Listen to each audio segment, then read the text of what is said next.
The training ring lit up in cold blue light, and every eye in the academy hall turned toward me. I had not asked for this. I had not wanted this. But Valith Corin stood across from me with her arms folded, her pale silver eyes narrowed, and the entire class of the Xylotheron Academy waited to watch a human get thrown around like a training dummy. "Step into the circle, Finn Harlow," she said, her voice smooth and cold, like she already knew how this would end. "Let us see what your fragile species is capable of." I stepped forward. My boots touched the reactive floor, and lights pulsed beneath my feet, tracking my movement, my heartbeat, my breath. Around me sat dozens of students from 100 different worlds, all of them stronger, faster, and older than their years by galactic standards. And me, just a boy from Earth, 3 months into a scholarship program that half the galaxy still didn't believe in. Valith's species, the Threnari, were bred for combat and intellect in equal measure. Her people did not have children by chance. They were designed, refined, perfected over 10,000 years of careful selection. She could snap a steel bar with her bare hands. She could recite the orbital mechanics of 40 star systems without pausing for breath, and she had decided, from the very first day, that I was beneath her notice. "Begin," said instructor Zentha Drawl, and the crowd leaned forward. Valith did not rush at me. She never rushed. She simply walked, calm and certain, closing the distance between us, with the confidence of someone who had never once lost. I raised my arms the way the training manual said to, my heart hammering, sweat prickling on my neck. She was fast, faster than anything I had trained against back home. Her hand caught my shoulder and spun me before I even saw her move, and the next thing I knew, the ceiling was spinning and my back hit the mat. Laughter rippled through the crowd, quiet and cruel. "Is that all?" Valith asked, standing over me, not even breathing hard. I was told humans had survived predators, wars, disasters. I see now that story was exaggerated. I pushed myself up onto one elbow. My back ached, but nothing was broken. I had felt worse falling out of a tree as a kid. "Round 2, she said, already turning away, already bored. We went again, and again. Each time she threw me down with barely any effort, and each time I got back up. Not because I thought I could win. I knew I couldn't, not yet. But something in me, something quiet and stubborn, refused to stay down. By the 5th round, the laughter had changed. It wasn't as loud anymore. A few of the alien students had stopped laughing altogether, watching instead with a strange, uncertain curiosity. Valith noticed it too. Her eyes flicked toward me with the faintest crease of confusion, quickly hidden behind her usual cold mask. "Why do you keep standing?" she asked, not unkindly this time, but genuinely puzzled. "You cannot win. Any sensible being would stop." I wiped a thin line of blood from my lip and smiled, even though it hurt to do it. "Where I come from," I said, "sensible doesn't always win. Stubborn does." She stared at me for a long moment, as if trying to solve a puzzle that refused to fit together. Then Instructor Drawl called the match, declaring her the clear winner, and the crowd began to disperse, already forgetting about the human boy who had lost 6 times in a row. But Valith did not walk away immediately. She lingered by the edge of the ring, watching me gather my things with my friend Owen Drake, the only other human in our year, who had been sitting in the front row wincing every time I hit the mat. "You didn't have to keep getting up," Owen muttered as we walked out. "You could have just accepted the loss after round 2. "I did accept it," I said. "I just didn't accept staying down." Owen shook his head, half amused, half worried. "One day that attitude is going to get you seriously hurt." I didn't answer him, because somewhere behind us, I could still feel Valith's eyes on my back, sharp and thoughtful, no longer simply amused. That night, in my small dormitory room with its single window overlooking a sky full of unfamiliar stars, I sat on my bed and rubbed the bruise blooming across my shoulder. On Earth, this would have been nothing. A rough day at a farm, a fall from a ladder, a scrape from barbed wire. Here, apparently, it made me a spectacle.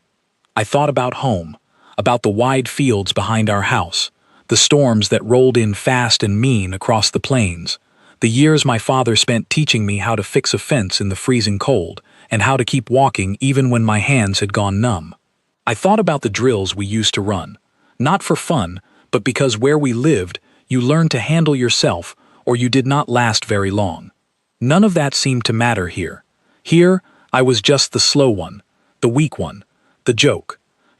But as I lay back and closed my eyes, I could not stop thinking about the look on Valith's face in that final round. Not mockery, not pity, something closer to a question she had not yet found the answer to.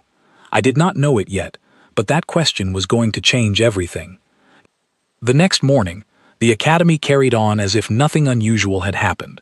Students from a dozen worlds moved through the corridors, chattering in a mixture of languages that the translation implants in our ears smoothed into something understandable. I walked with my head down, still sore, still aware of a few curious glances following me. In our shared study hall, Valith sat 2 rows ahead of me, perfectly straight-backed, taking notes with mechanical precision. She did not turn around. She did not acknowledge me at all. It was almost worse than the mockery. At least mockery meant she thought about me. Owen leaned over during a lecture break. "She's been asking about you," he whispered. "What do you mean, asking?" Kesh told me. Kesh Thaylor, from the advanced combat track. Valith asked him about human physiology, wanted to know why you kept standing up when there was clearly no strategic reason to. I frowned. There's no strategy in refusing to quit, it's just what you do. Owen shrugged. Maybe to you, but to someone raised to calculate every move before making it, that's not normal, that's not logical. It's, he searched for the word, unsettling. I didn't think much of it at the time. I assumed it was simple curiosity, the kind of passing interest people have in something strange before they move on to something else. I had no idea that a single question, asked by a girl who had never once doubted her own superiority, was about to unravel everything she thought she knew about my quiet, unremarkable, so-called fragile species. A week passed, and life at the academy settled back into its usual rhythm. Classes on stellar navigation, diplomatic law, and cross-species biology filled our mornings, while afternoons were reserved for physical training, something I had come to dread and quietly endure at the same time. I was not a warrior. I never claimed to be. Back on Earth, I grew up on a stretch of land far from any city, where the nearest neighbor was an hour's drive away, and the weather could turn from calm to dangerous in the space of 20 minutes. My father ran cargo routes through some of the roughest terrain left on the planet, hauling supplies to outposts that other pilots refused to fly to.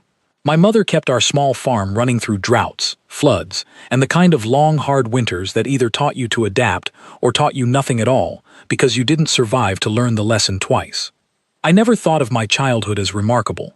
It was just life, waking up before sunrise to check the animals, learning to patch a broken engine with spare parts and a prayer, running 2 miles home once when a storm knocked out the transport lines because staying in one place too long during a lightning storm was worse than moving.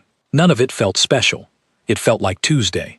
But here, among students who had grown up in climate-controlled cities and orbital habitats where nothing dangerous had happened in generations, my ordinary childhood apparently sounded like something out of an adventure story.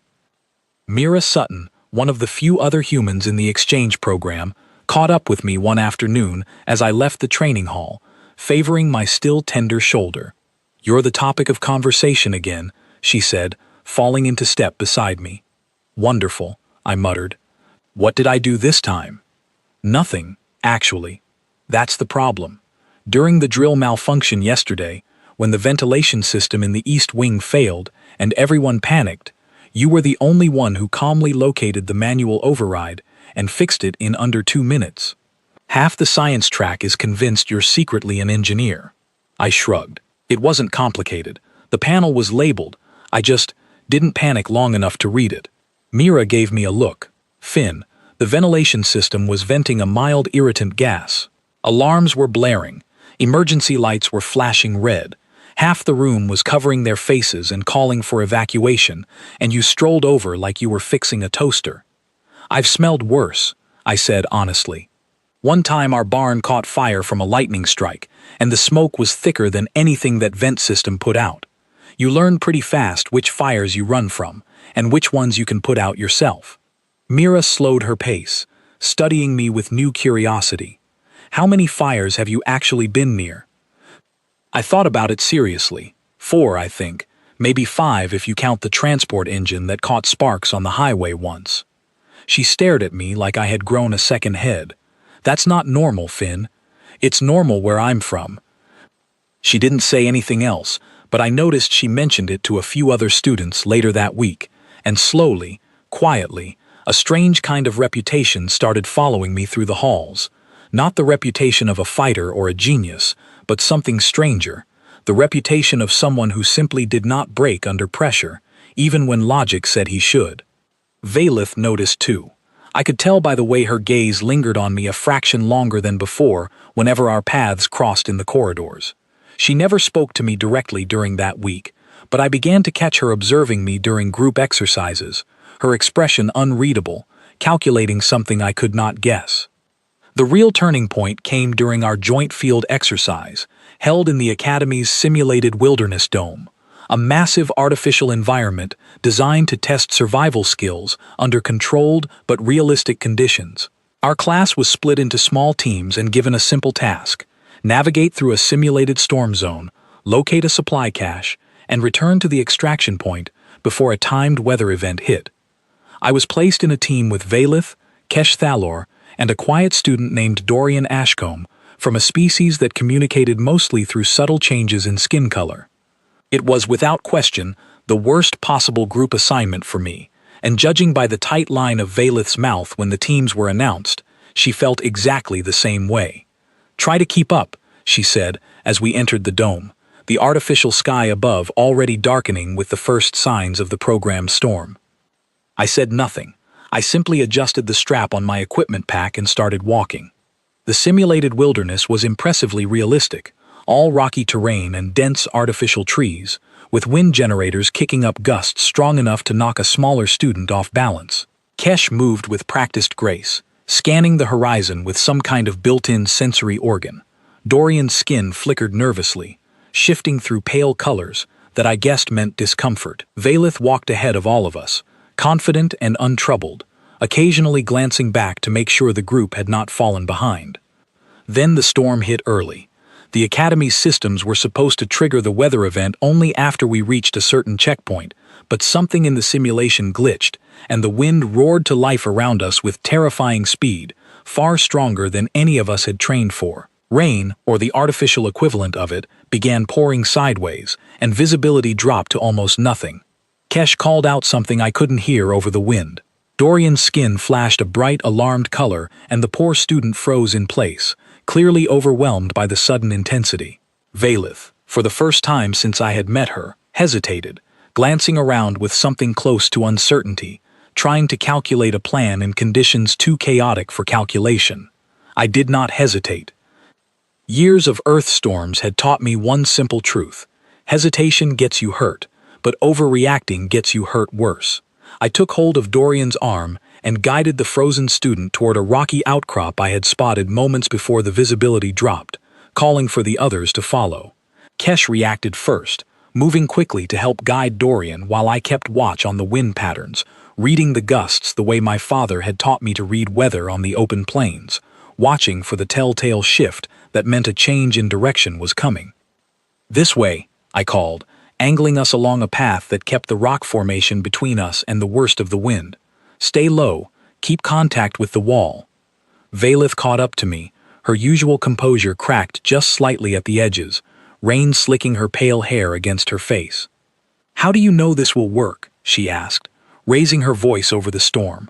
"I don't know for certain," I admitted, "but staying still in open ground is worse than moving toward shelter, even if the shelter isn't perfect. Standing still is how you get hurt in a storm." She looked at me for a long moment, water streaming down her face, and then, surprisingly, she nodded and followed my lead without argument. We made it to the rocky overhang just as the wind reached its peak, gathering together in the narrow shelter while the artificial storm raged outside.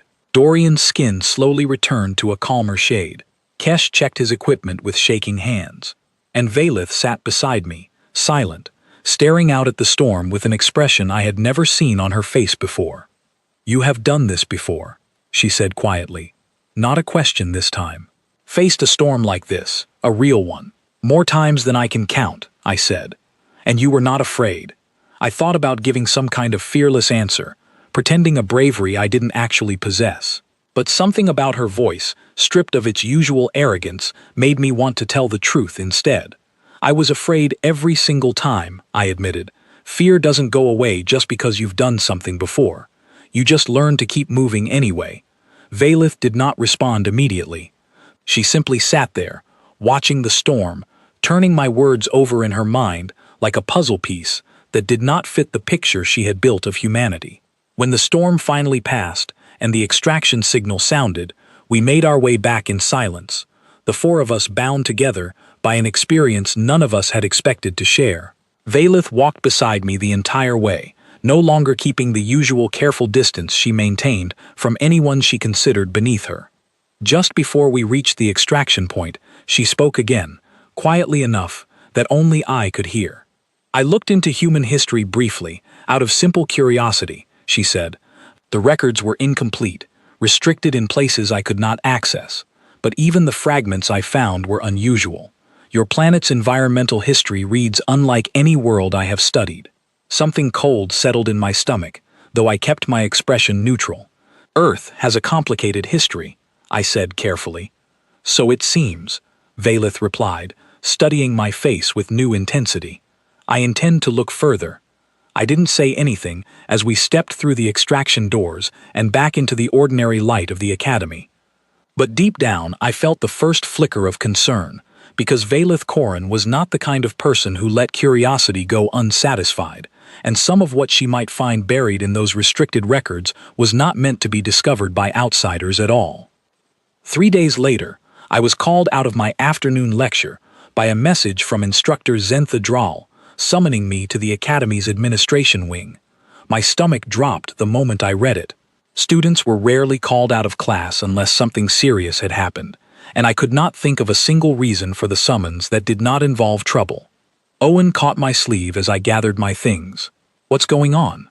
I don't know, I said honestly, but I have a bad feeling about it. The administration wing was quieter than the rest of the academy, all polished floors and softly humming lights, the kind of place designed to feel calm even when the news delivered inside it was anything but. I found Instructor Dral waiting outside a private conference room, his expression unusually tense for someone whose species was known throughout the galaxy for near-total emotional control. "Come inside, Finn Harlow," he said. "There is a matter we must discuss." Inside the room, I found not only Instructor Dral, but also the Academy's senior administrator, a tall being named Director Halverson Price, along with, to my complete surprise, Vaylith Corrin, standing rigidly near the far wall with an expression I had never seen on her before, something close to guilt. "Please, sit," Director Price said, gesturing to a chair. I sat, my heart pounding, glancing between the adults and Vaylith, trying to piece together what could possibly connect all of us in one room. 3 days ago, Director Price began, a student accessed a restricted section of the Academy's information archive without proper authorization. The system flagged the intrusion and traced it to a terminal in the East Library. My eyes flicked to Vaylith. She did not look away from me, though her jaw tightened slightly. The student in question, Director Price continued, was attempting to access historical records related to Earth, specifically records that fall under a classification restriction placed by the Galactic Concordat itself, at the request of Earth's own government. I frowned, confusion mixing with the growing knot of anxiety in my stomach. "I don't understand what this has to do with me." "It has everything to do with you," Vaylith said quietly, speaking for the first time since I had entered the room. "Because what I found before the system locked me out mentioned your family name directly." The room went very still. "I was not attempting to cause harm," Vaylith continued, her usual confidence noticeably absent. "I was curious about inconsistencies in human behavior that I could not explain through ordinary reasoning. I wanted answers. I did not expect to find your name attached to something the Concordat considered dangerous enough to seal."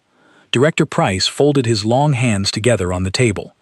"Given the unusual circumstances, and given that Mr. Harlow is the subject of the records in question, Concordat protocol allows us to disclose limited information directly to him, with his consent, rather than leaving the matter as an unresolved security breach.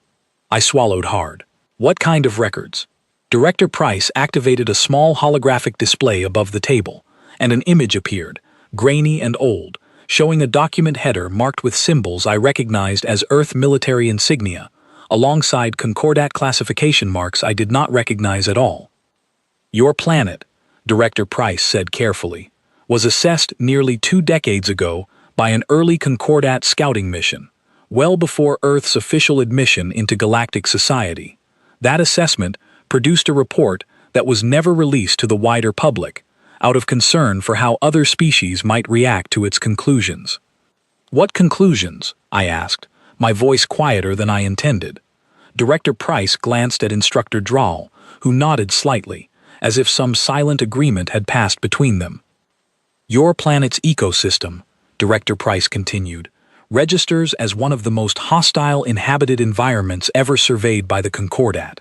Extreme weather variation across nearly every region, a wide range of dangerous predator species still coexisting alongside your civilization, diseases that evolve and mutate faster than almost anywhere else recorded, geological instability in numerous populated zones, and, perhaps most notably, a history of prolonged, large-scale conflict between your own people, stretching back further than almost any other species currently in the Concordat. I sat there, absorbing this, unsure how to respond. It was strange, hearing my own planet described in such stark, clinical terms, as if Earth were some distant, terrifying place rather than the home I had grown up in.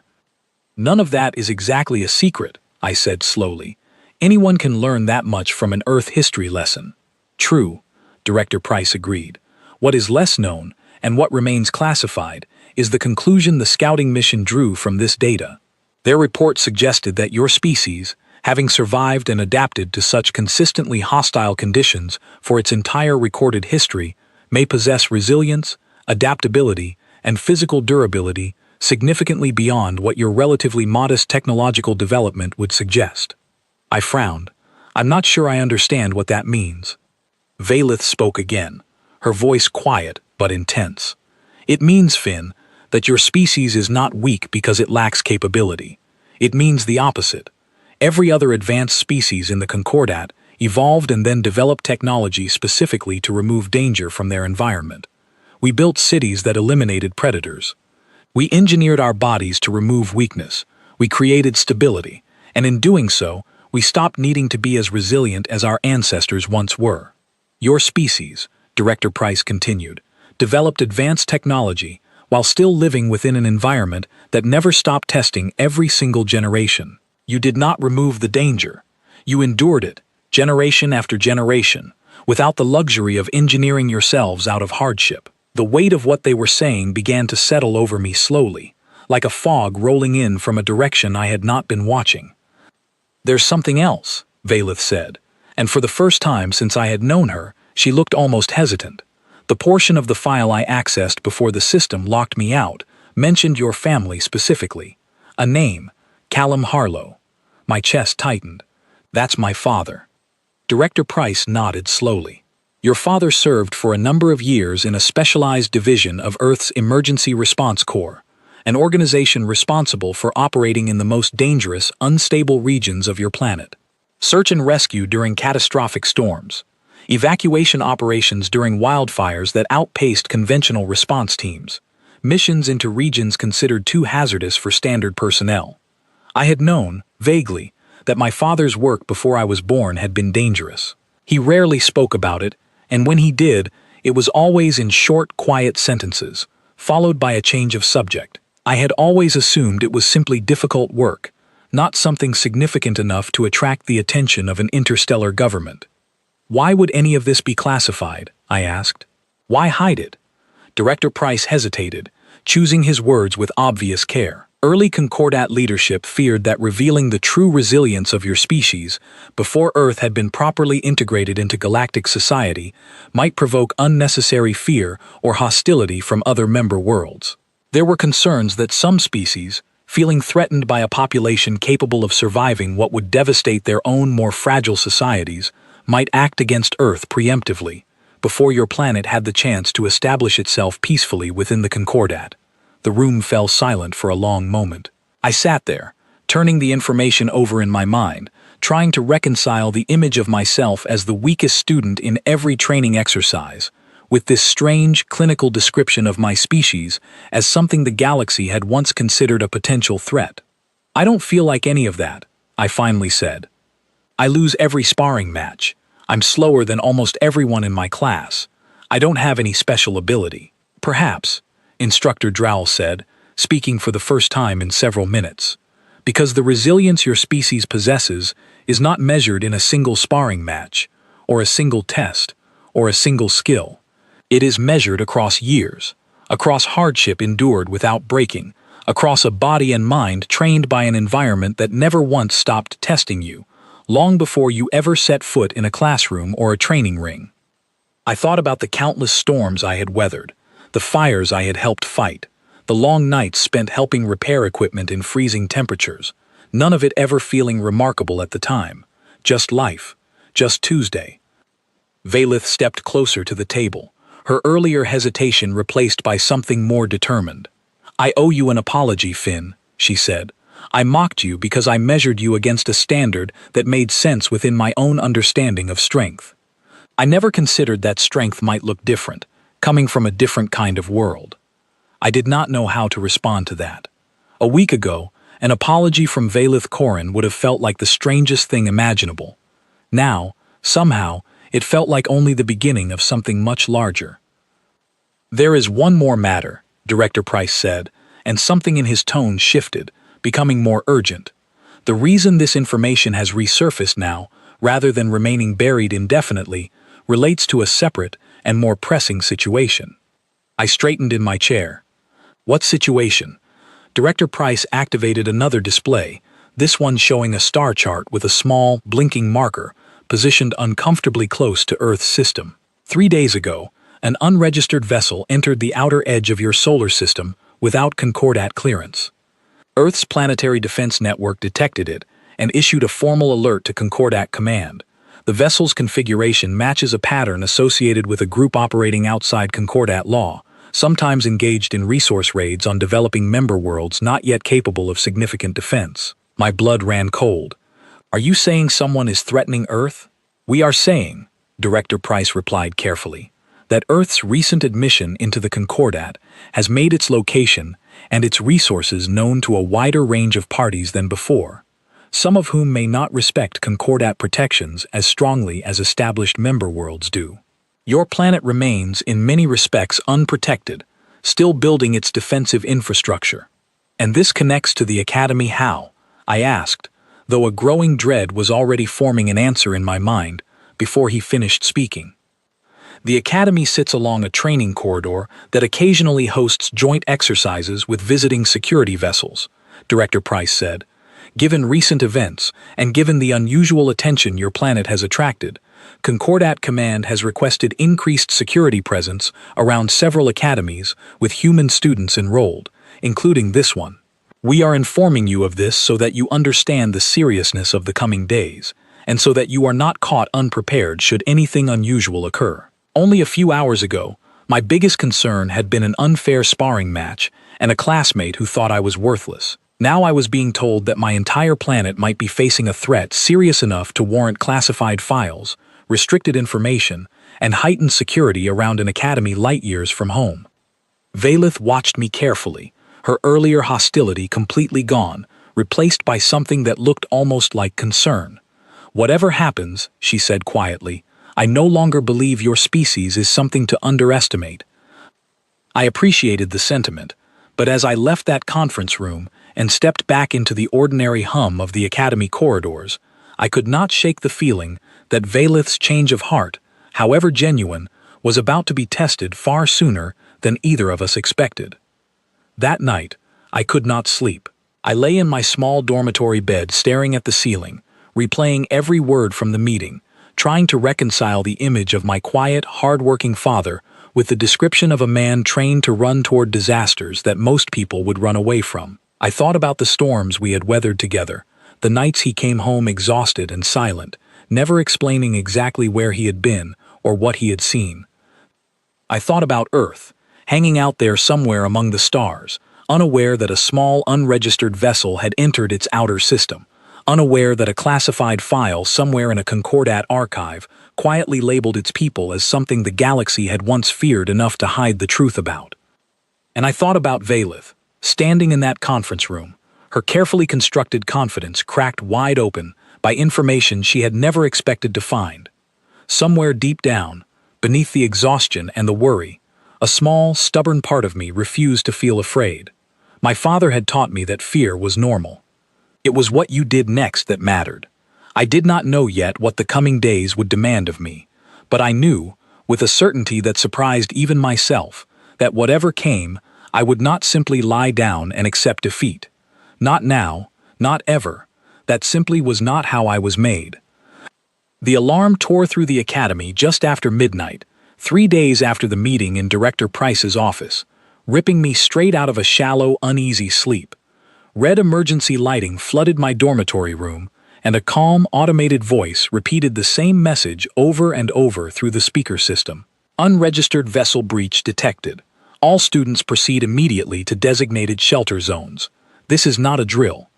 I was on my feet before the message finished its first cycle, pulling on clothes and shoes with hands that shook only slightly. Outside my door, the corridor was already filling with students, some calm and orderly, others clearly panicking, their carefully engineered composure crumbling in the face of a real, unscripted emergency. Owen appeared beside me, wide-eyed but steady. "This isn't a drill," he said. "I checked the system status. The vessel breached the outer perimeter 20 minutes ago and jammed the Academy's long-range communication array. Which means no outside help is coming quickly," I said, my mind already working through the implications. We joined the flow of students moving toward the designated shelter zone, a reinforced section of the Academy built to withstand exactly this kind of emergency. But as we rounded a corner near the central courtyard, the ceiling above us shuddered violently, dust and debris raining down as something heavy struck the building from outside. Screams erupted around us. The orderly flow of students collapsed into chaos, bodies pushing in every direction, some frozen entirely, staring upward in shock, unable to process what was happening because nothing in their carefully controlled lives had prepared them for a moment like this. I grabbed Owen's arm and pulled him against the nearest wall, out of the main flow of panicked movement. "We need to get people moving in a controlled direction. Not just moving," I said. "If this hallway collapses with this many people running through it, we're going to lose far more than if we just slow things down and organize." Owen nodded, understanding immediately, and we began pushing back against the tide, calling out for people to move toward the side corridor instead, away from the section of ceiling that had already been damaged.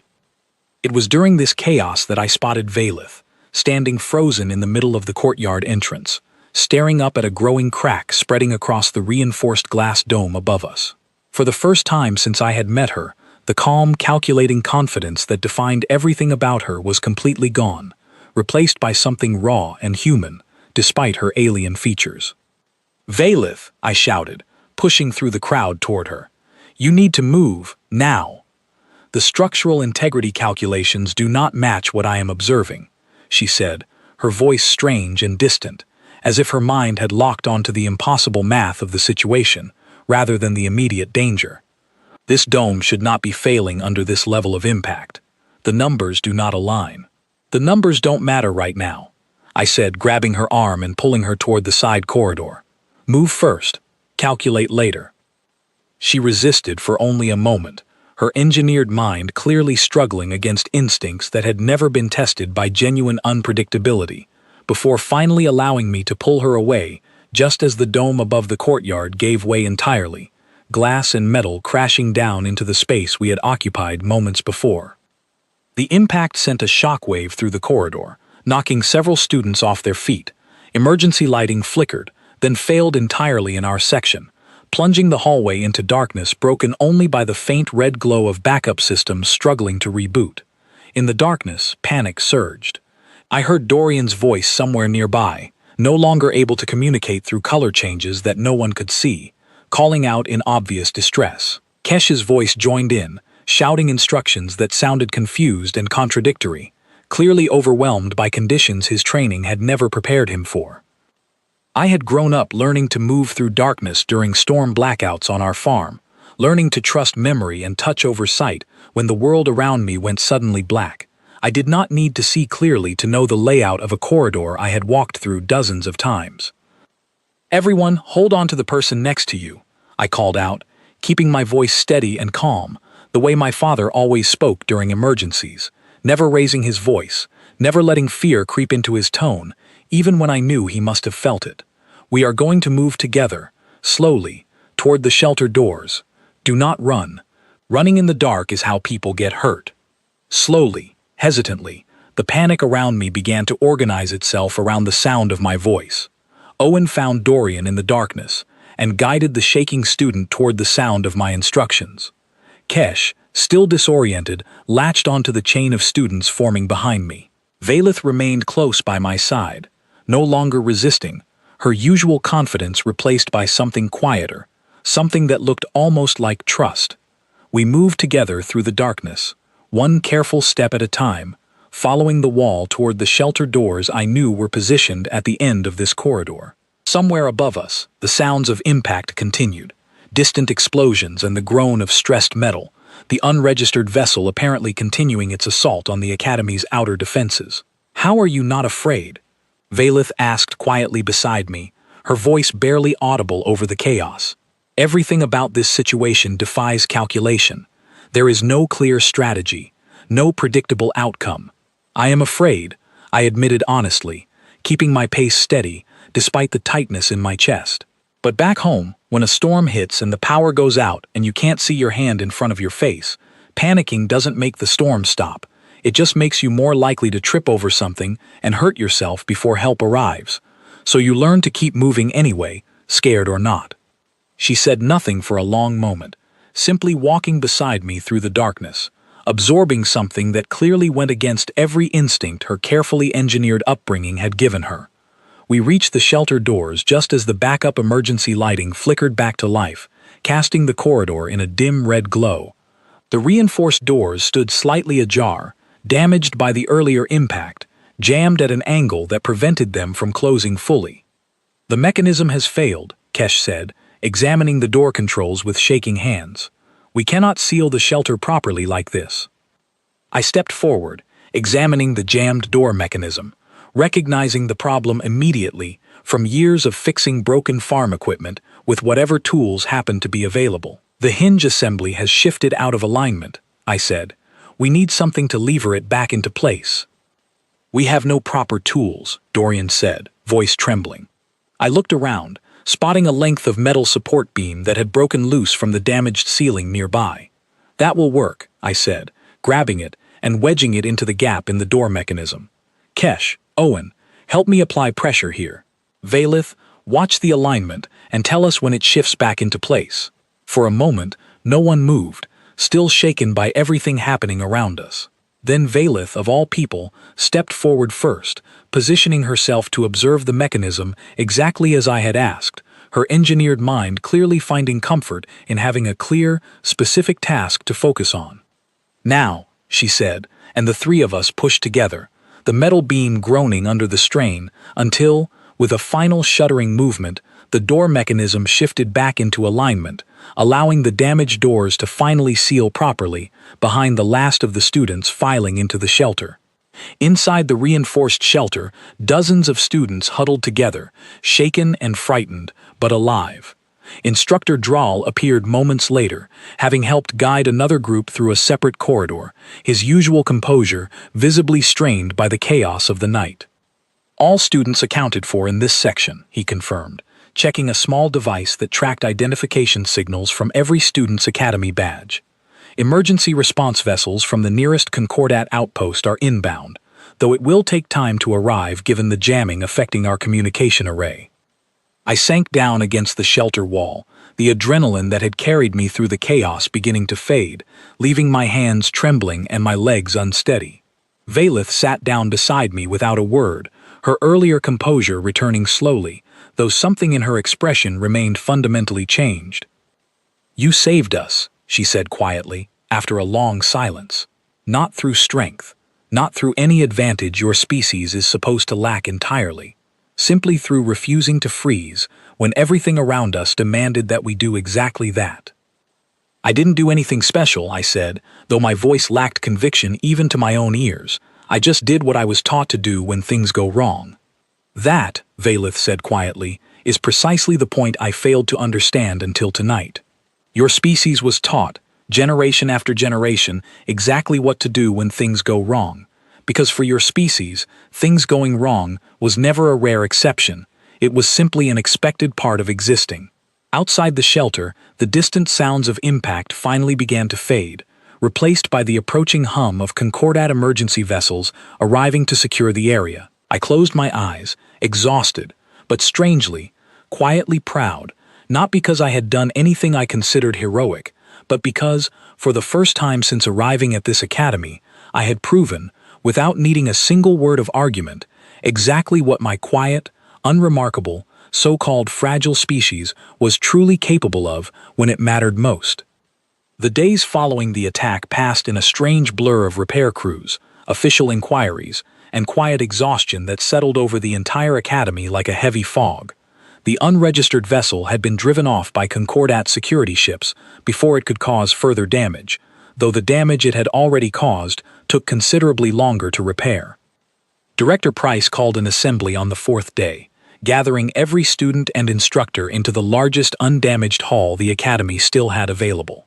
I sat near the back with Owen and Mira, still feeling the lingering ache of bruises from the night of the attack, listening as the director addressed the crowd.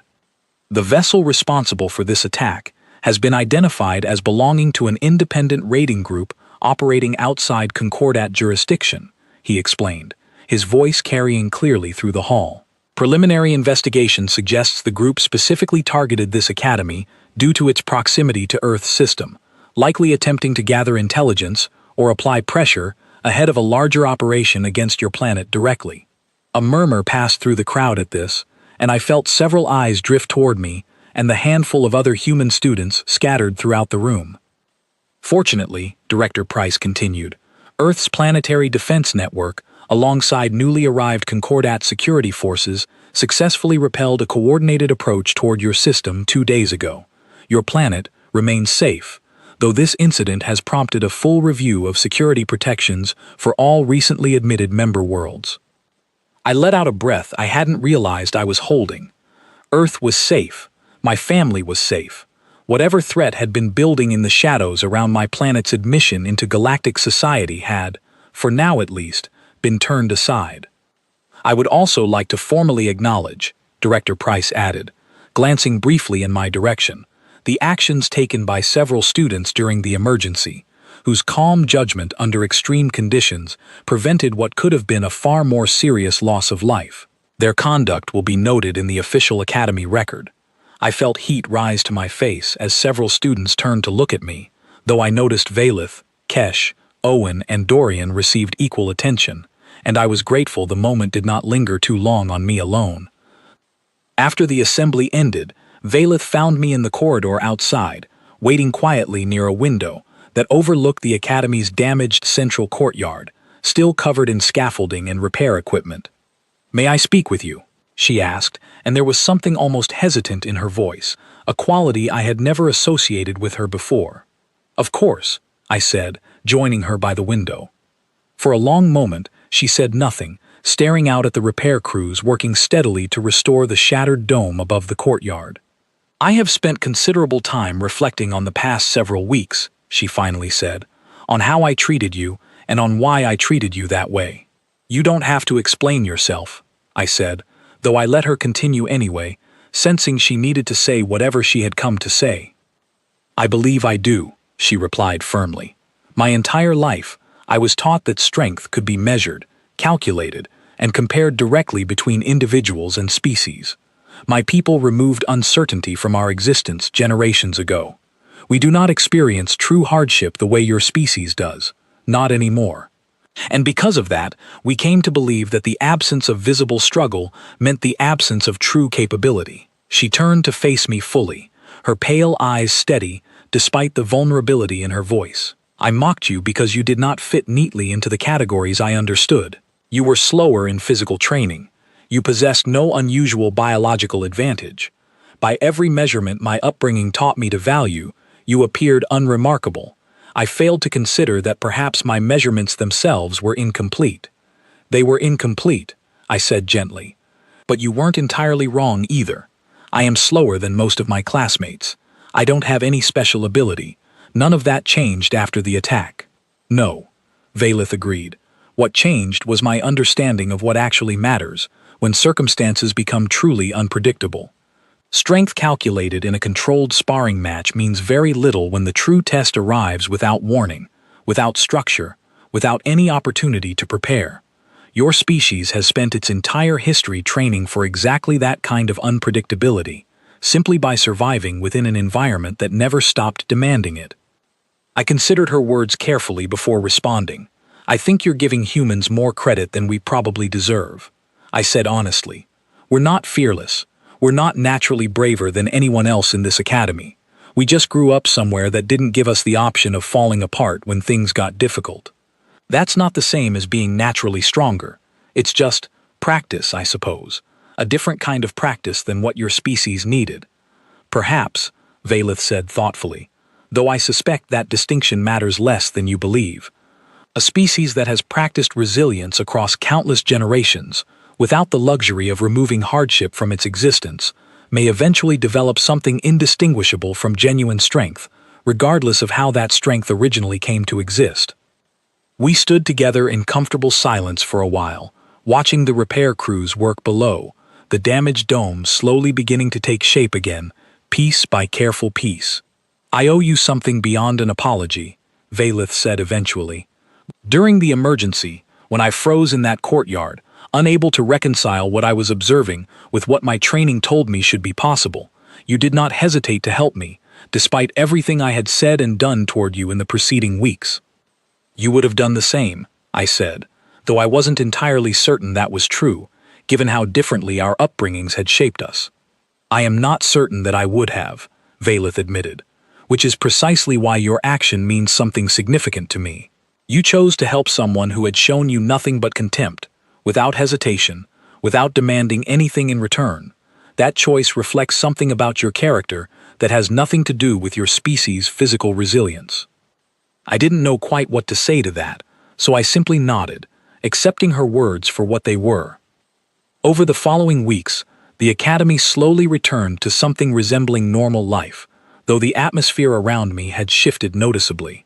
Students who once regarded humans with quiet condescension now approached our small group with genuine curiosity, asking questions about Earth's history, about the environments we had grown up in, about the strange, hard-won resilience that our planet's difficult conditions had apparently instilled in us, without any of us ever recognizing it as remarkable. Valith and I found ourselves spending considerably more time together, partly out of necessity, given that Director Price had assigned several joint projects requiring cooperation between our academic tracks, but increasingly out of something that felt less like obligation and more like genuine friendship. She remained precise, analytical, and occasionally still a little arrogant, in ways that made me roll my eyes, but the cold contempt that once defined her attitude toward me had disappeared entirely, replaced by something closer to respect, even admiration. One evening, several weeks after the attack, I received a message from my father back on Earth, the first proper communication I had managed to receive since the Academy's systems had been fully repaired. His message was brief, as most of his messages always were, simply confirming that everything at home remained safe and asking how my studies were progressing. I sat at my small desk for a long while, composing a response, uncertain how much to tell him about everything that had happened. In the end, I kept my reply simple, mentioning only that I had faced some challenges but had managed to handle them well, exactly the way he had taught me to. His response came the following day, shorter still than his first message. He wrote only one sentence beyond his usual brief greeting. "Proud of you, son. Keep your head down and keep moving forward, the way we always have." I smiled at the screen, feeling something settle quietly in my chest, a sense of connection to home that felt stronger now than it had since I first left Earth for this academy among the stars.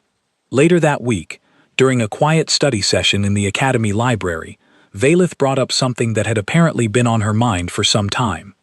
"I have been considering requesting a transfer to Earth's cultural exchange program," she said, not looking up from the datapad in front of her, her tone carefully neutral in a way that suggested the statement mattered more to her than she wanted to admit. "I find myself curious to understand your planet directly, rather than through incomplete records and second-hand descriptions."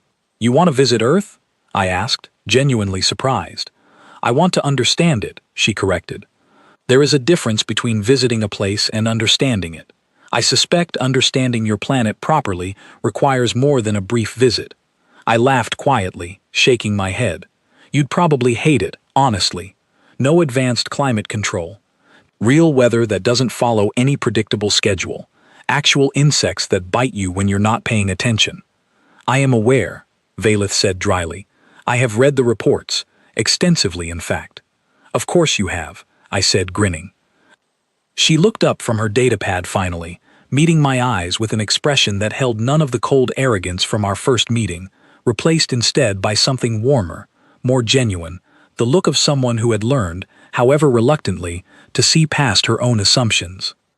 "I underestimated you significantly, Finn Harlow," she said, "and through you, I underestimated your entire species. I do not intend to make that mistake again, with humanity or with anyone else I might encounter in the future." "I appreciate that," I said sincerely. "Though for what it's worth, I don't think you're wrong to have been surprised. From the outside, we probably do look unremarkable. No special abilities, no obvious advantages, just ordinary people, doing ordinary things in a place that happens to be a lot harder to survive in than most." "Perhaps that is precisely the point," Valith said thoughtfully. "The galaxy has grown accustomed to measuring strength through visible, immediate advantage. Sharper claws, faster reflexes, greater intelligence. Your species offers none of these obvious measurements, and so the galaxy assumed, wrongly, that nothing worth measuring existed at all." I thought about that for a long moment, staring out the library window at the distant stars scattered across the night sky, somewhere among which my own small, unremarkable, endlessly resilient planet continued turning, entirely unaware of how close it had come to catastrophe, and entirely unaware of how thoroughly it had begun to change the assumptions of at least one particular alien girl, 3 months into her unexpected friendship with a quiet, stubborn human boy who simply refused to stay down. "Maybe that's exactly what makes us dangerous," I said finally. "Not because we're trying to be, just because nobody bothers looking closely enough to notice, until it's already too late to underestimate us anymore." Valith considered this for a moment, then offered something I had never once seen from her before our long, difficult journey together, a genuine, unguarded smile.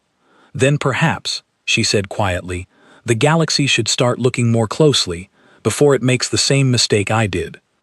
Outside the library window, Earth continued its quiet orbit, unremarkable and unassuming as ever, carrying within it a species the galaxy had only just begun to understand it should never have underestimated at all.